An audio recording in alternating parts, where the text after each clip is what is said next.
Hello, I'm John Grom, and welcome to our 248th Right and Left Discussion Forum. We hold our televised discussions twice monthly to demonstrate the value of civil, productive, open-minded political dialogue. Today, our panel will discuss the performance of the Supreme Court. What are their chief functions, and how well are they doing? Today's panel begins with Tom Finley, retired Human Resources Development Vice President at Rubbermaid Incorporated.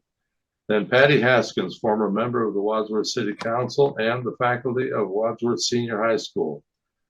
Then Susan Hanlon, member of the Wadsworth City Council and retired dean of the College of Business at the University of Akron. We'll start with Tom Finley. Tom, what do you make of our current Supreme Court? Are they living up to their constitutional mandate, or have they become overly politicized? I started off with asking that question: has the Supreme Court become politicized? And I said, yes, and because, and that's what I'm going to share with you here briefly. Think back, Mitch McConnell would not put through Merrick Garland's hearing before the court, waiting for election and a Republican nominee. Donald Trump nominated 3 Republicans to the courts. In their confirmation hearings, they were all asked where they stood on Roe versus Wade. All of them said it stood the test of time and they wouldn't touch it. All 3 of them voted to abolish Roe versus Wade. They lied, and Trump claims responsibility for the abolishment of it. Now, President Biden is looking at term limits for the Supreme Court and an ethics code. Why are the Supreme Court appointees lifetime appointments? Why is there no standards for ethics governing them? But now a bigger question has come up. Should a president have immunity from prosecution for committing a crime? So those are the thoughts that ran through my head to put before this group today to start the discussion. What do you think would happen if we had a finite term for Supreme Court justice? Do you think we'd have more political activity or less? I think there should be, this is my own feeling, there should be term limits for all public offices. Okay. Well, Patty, what are your thoughts? Of course, the main job of the Supreme Court is to interpret the laws to make sure that they are constitutional.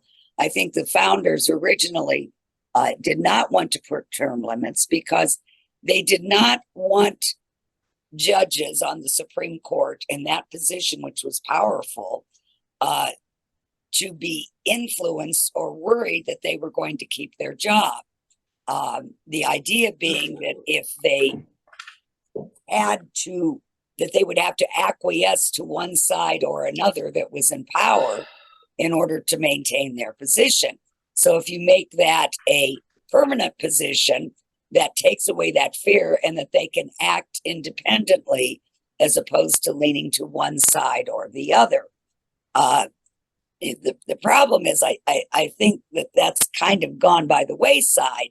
As Tom mentioned, in all of the hearings that I have heard, all of the candidates that have recently been on, and this is not just Trump's appointees, but also appointees like Ketanji Jackson and Sotomayor, and all of these people have stated in one sense at the hearings that they weren't going to let their ideologies come into play when it came to making decisions, but it really doesn't seem to be the case for the most part.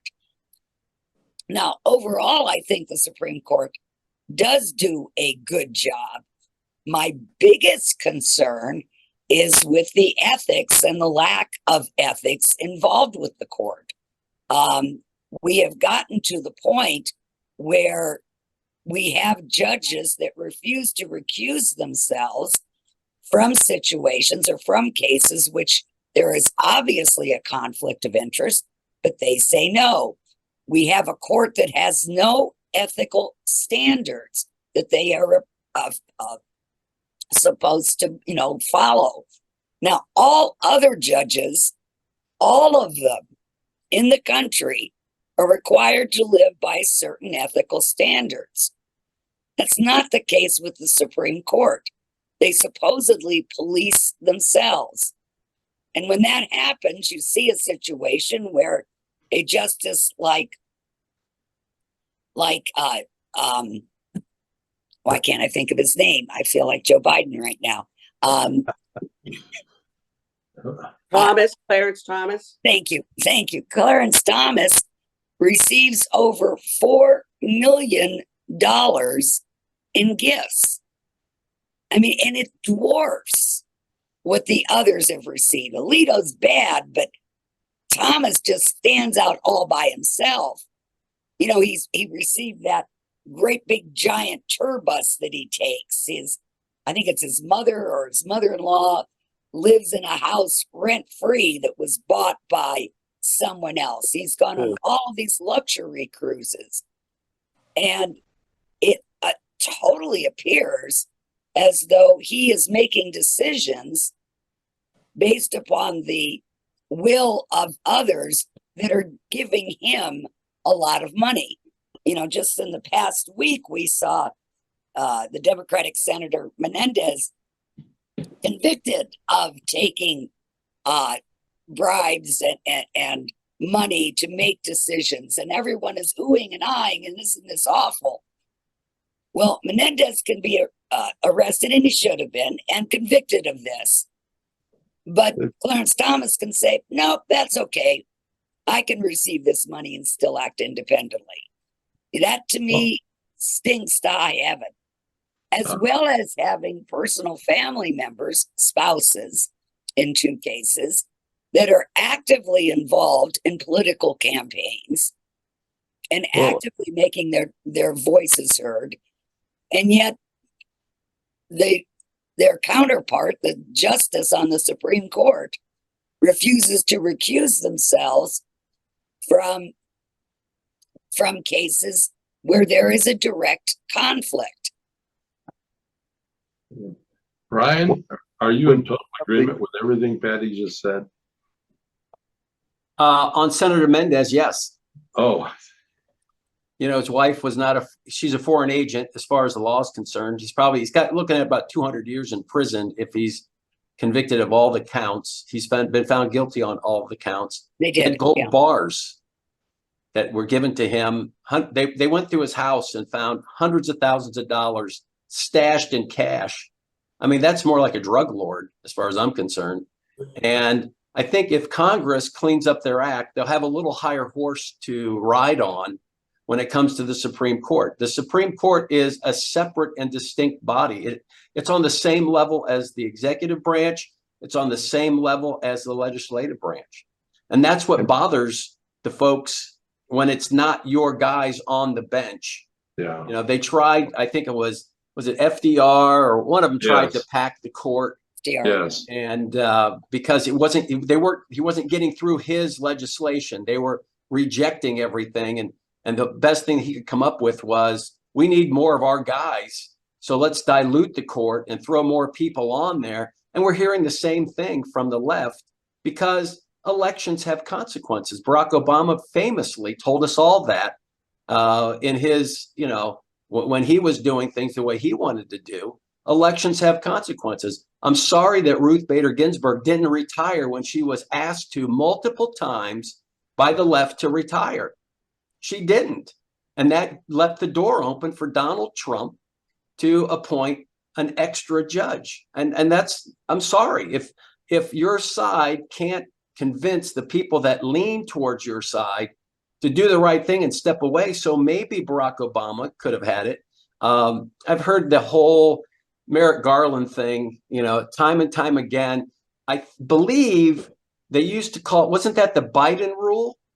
I mean, let's not forget what Clarence Thomas went through. I lived through that. Yeah. I watched that Yeah, me every too. day the lynching, the stuff that he brought up, it used to be called the Biden rule when it came time to, well, we're not going to nominate and you're not going to get the hearings that you need because you're too close. And now when the shoe's on the other foot, everybody's crying because they didn't, give Merrick Garland the opportunity. So, the Supreme Court, as far as I'm concerned, probably could use some tweaks, but they are their own body, period. They are separate and distinct from everybody else. And that's just the way the framers, put it together. There had to be a separate, independent judiciary to ride herd on the crazies. Everything that Patty and Tom have said has happened in Congress. Congress has rejected the notion of insider trading. I'm all for that. I'm all for Nancy Pelosi's husband, who is just as, part and parcel to this whole thing. They when someone goes from, like Biden, spent 52 years or 51 years in government, started out as a pauper, and he'll tell you that sitting around the table in Scranton, his dad didn't have, 2 nickels to rub together. He came from poverty and all that kind of stuff. And the guy's got a net worth close to $100 million. Who makes that type of money in government? I mean, it's crazy. So let's let Congress clean up their house first, and then they can do everything they want. They can make all the noise they want to the Supreme Court. But until they do that, I'm having a hard time finding any sympathy for anybody that starts squealing about the Supreme Court when their own house is in disarray, their own house stinks to high heaven. And when any government employee or any senator or congressman, unless they're independently wealthy, when they started out, and there have been Republicans, Democrats on the same side that have been independently wealthy, I get it. But not when you've been in government service for 40, 30, 40, 50 years, and all of a sudden you end up with $100 million war chest. The Clintons are another example of that. Hillary's famous for telling everybody that they were bankrupt when they left the presidency. Now the lady's worth almost $250 million between her and her husband. Where did that come from? So, I agree that there's some things that need to be addressed with the Supreme Court. I'm not prepared to take it on tit for tat as far as buses and wives and all that kind of stuff. But until Congress, the senators and the congressmen and the executive branch clean up their act, I don't think they have much of a moral high ground to start throwing stones at the Supreme Court. So, it is what it is. Elections have consequences. I know that stings when you hear it, but we heard it for 8 years with Mr. Obama, and now the shoe's on the other foot and democracy is in jeopardy. Well, it's in jeopardy because you're not running the show. So, I'm having a hard time being sympathetic to the squealers on the other side of the aisle when it comes to the Supreme Court. So that's where I'm sitting on this at this point in time. That's the way the chips fall. Well, Susan, how do you follow all that? Right, I'm going to change the topic. That's how to do it. Because I wanted to talk about, we start out with how is the Supreme Court working? How are they doing? And I think the general, from a lot of what I read, there's a agreement that they're not doing a very good job just from the way, not so much politically, but just from the way they operate. They have the decisions that they have been making are supposedly, and if you ever try and read one of them, wow. Because I tried that for about 2 hours and gave up. You can't understand them. Like they're very unclear. Their decisions are just not clear. And, they say, well, they're very eloquent, well-written, elegant, like, that word. They're very well written, but they don't say anything. And one of the things I think that might contribute to that is that they're all from Harvard and Yale. When you talk about diversity on the bench, let's get away from identity politics and all that kind of thing. Why do we have 8 out of 9 of those judges came from Yale or Harvard? The only one that is from a different place is the youngest woman, what's her name? Tony Barrett. Yes, she's from Notre Dame. Because here's the thing. I mean, I was a college professor. I know that, you know, there's a lot of opinion that goes into higher ed. And when you have all these judges that have all been to the same schools and they've had the same professors and they've taken the same classes, sure, they're technically brilliant, but are they making decisions that help our legal system work? And that was, you know, a big criticism is that it's just gobbledygook, that all they're doing is creating confusion. Like with Roe versus Wade, no one knows what to do now. With the latest gun control, the gun case that they decided, they just threw it back to the lower courts and didn't tell them what to do. And, you know, Patty, you brought up what their mission is per the Constitution. And it certainly is, you know, what you said, judicial oversight. But it's also to be the bread and butter last court of last resort for anybody in this country. And they're not helping our courts do their job. And I think it's because they're too, I mean, you know, I think they're out of touch. And another thing that you see that I think is interesting is there are no qualifications to be a Supreme Court judge. There's no age qualification, there's no education, there's no experience. Why don't we mix it up? Why don't we put some different kinds of people with different backgrounds? They'll all have their big staffs that can, you know, make sure they're not doing anything that's, you know, illegal, quote. But let's just like have some smart, thoughtful people thinking about the cases that come before the Supreme Court. I just think they're out of touch. Some of the decisions that they've made, they're not consistent. They're not even politically consistent. Not that I want them to be. I mean, in some regards, they should not be consistent. They should go, you know, I mean, they should be political. But yeah, the general consensus is, and then the other thing that was interesting, they only hear, so it used to be the Supreme Court heard like 150 cases a year. Now they don't even hear 50, and they finish up a month later than they used to.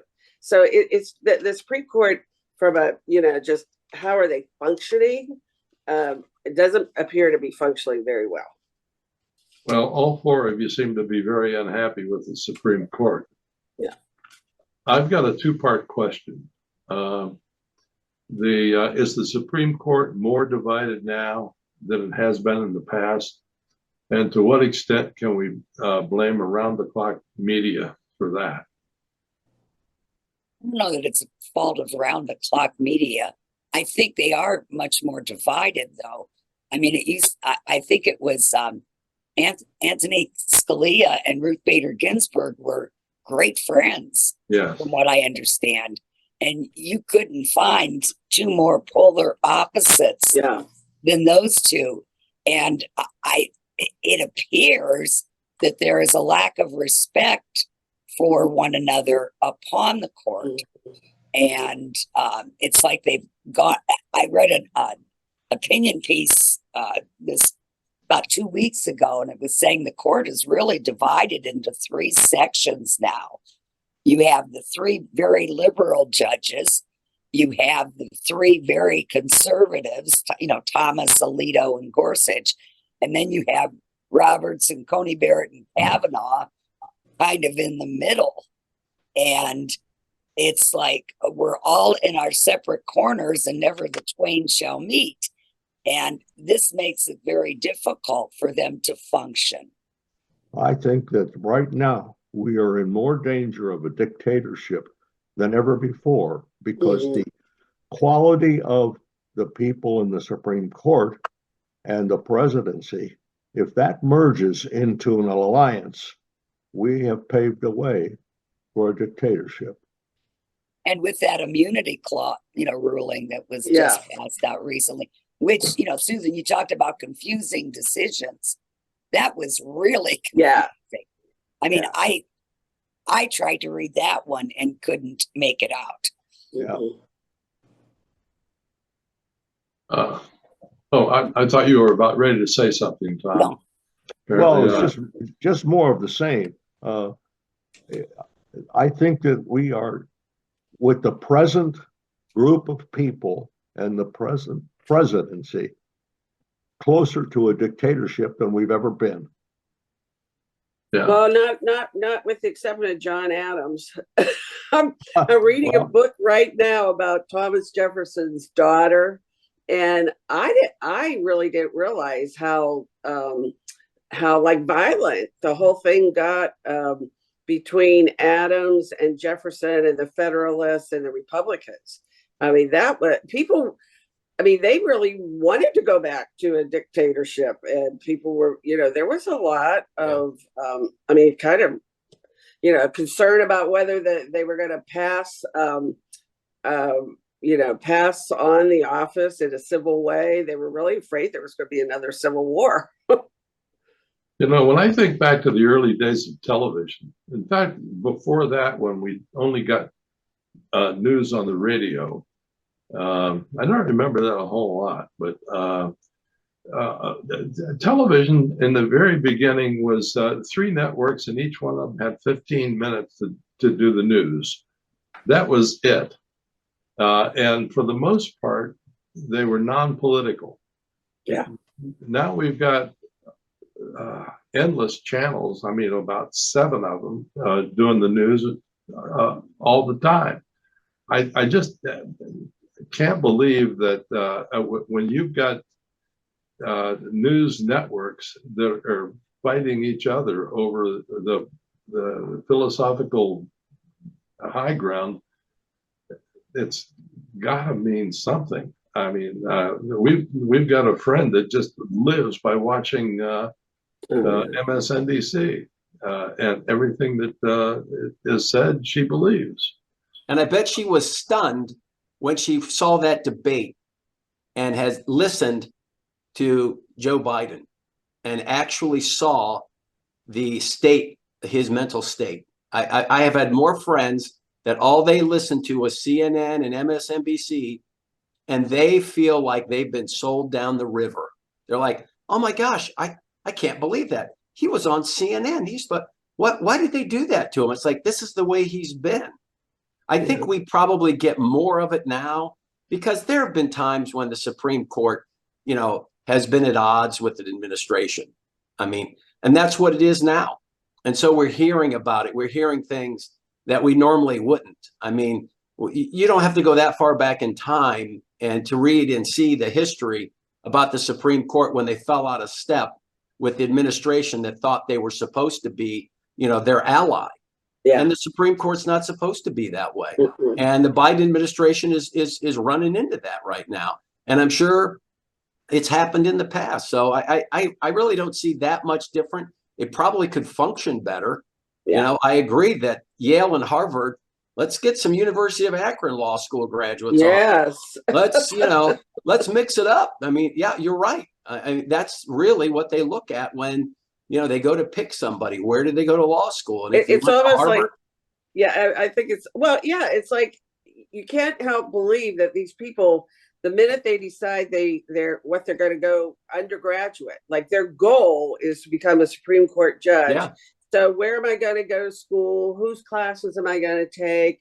What professor am I going to work with? Who am I going to? Because if you read their bios, like they all clerked for, Supreme Court. I mean, it's a definite, it's a pretty close club. Yeah, there's certainly a pathway. Yeah, there's certainly a pathway. And again, it's that whole career thing, just like Congress, these people that are career politicians. I mean, they come out of school, they start working on political campaigns, and their whole goal is to get to run for office someday. Right. I mean, just like J.D. Vance. I mean, holy mackerel, how fast has he risen up? But then you read articles, and it's like he's not at all shocked. His wife is the brains behind all his moves, and it's been very strategic and very like, okay, here's where I'm starting. How do I get where I want to go? Well, when there's a pot of gold at the end of the rainbow. Yes. I mean, you just have to look at the whole system and say, maybe maybe we need to not flush it, but No. maybe we need a good cleansing and No get some kidding. people in there. I don't think the framers expected career politicians. They were farmers and all that kind of stuff. Yes, they they went were. back to their normal jobs. Most of them died in bankruptcy. Yep. You know, Now that Brian, now that you brought up Akron U, I Go don't know. Zips. I don't know what it's like now, but the law school at Akron U at one time led the nation, led Yeah. all law schools in the country, and the number of graduates that passed the bar the first time. They had the highest rate Yeah. of passage. Yeah, it's not like that anymore. It's still very good. They had a rough period. They have new leadership, and I'm pretty sure that they're getting back on the right track. They're still a very good and very highly respected Yeah. law school. Yeah. Yeah. There are a lot of great law schools out there. You know, when you Yes. talk about the middle ground being Kavanaugh. Yeah. I mean, did anybody else live through his? I know that was Oh so my gosh. surprising to me when I read that. Yeah. He was I mean, considered moderate, and Yeah. very honestly, he has kind Of- of gone both ways on Yeah. decision. of anybody with an axe to grind to be conservative and just start shooting things down on principle. Brett Kavanaugh and Amy Coney Barrett should be right there. I mean, Yeah. some of the comments that they were saying that her religion or her beliefs were, you know, that one statement by she just passed away, Feinstein, you know. I mean, you can't come out of a great law school like Notre Dame without this bias or something like that. She's a great justice. Yeah. And that's going on both sides. If you look at the candidates, Oh yeah. Yeah. it's not just the poor, Republican judges that have. Okay, Well, well, thank you so very many much, of them. gang. Our time unfortunately is up, Oh, bummer. which happens every time. Every time. We'll see you next week. Yeah. Okay. So thank you very much. Thank you. Bye.